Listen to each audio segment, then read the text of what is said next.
2ஆம் அதிகாரம் 1-10 வசனங்கள் முடியும். 7ஆம் மாதம் 21ஆம் தேதியிலே ஆகாய் என்னும் தீர்க்கதரிசியின் மூலமாய் கர்த்தருடைய வார்த்தை உண்டாயிற்று.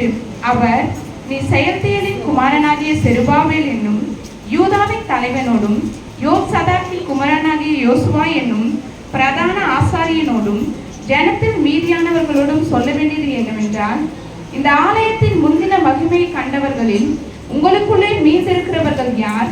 இப்பொழுது இது உங்களுக்கு எப்படி காண்கிறது? அதற்கு இது உங்கள் பார்வையில் ஒன்றும் இல்லாதது போல் காண்கிறது அல்லவா? ஆனாலும் செருபாபேலே, நீ திடன்கோள் என்று கர்த்தர் சொல்லுகிறார். யோசதாக்கின் குமாரனாகிய யோசுவா என்னும் பிரதான ஆசாரியனே, நீ திடன்கோள். தேசத்தின் எல்லா ஜனங்களே, நீங்கள் திடன் கொள்ளுங்கள், வேலையை நடத்துங்கள் என்று கர்த்தர் சொல்லுகிறார். நான் உங்களுடனே இருக்கிறேன் என்று சேனைகளின் கர்த்தர் சொல்லுகிறார். நீங்கள் எகிப்திலிருந்து புறப்படுகிற போது நான் உங்களோட உடன்படிக்கை பண்ணின வார்த்தையின்படியே என் ஆவியானவரும் உங்கள் நடுவில் நிலை கொண்டிருப்பார். பயப்படாதேயுங்கள்.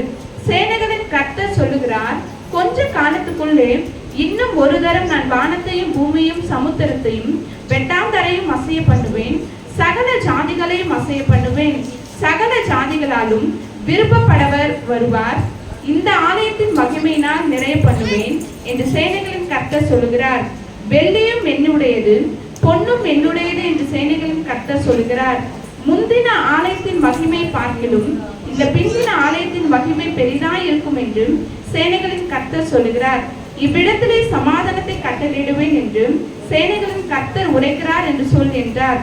தருவின் 2ஆம் வருஷம் 9ஆம் மாதம் 24ஆம் தேதியிலே ஆகாய் என்னும் தீர்க்கதரிசியின் மூலமாய் கர்த்தருடைய வார்த்தை உண்டாயிற்று. ஆமென்.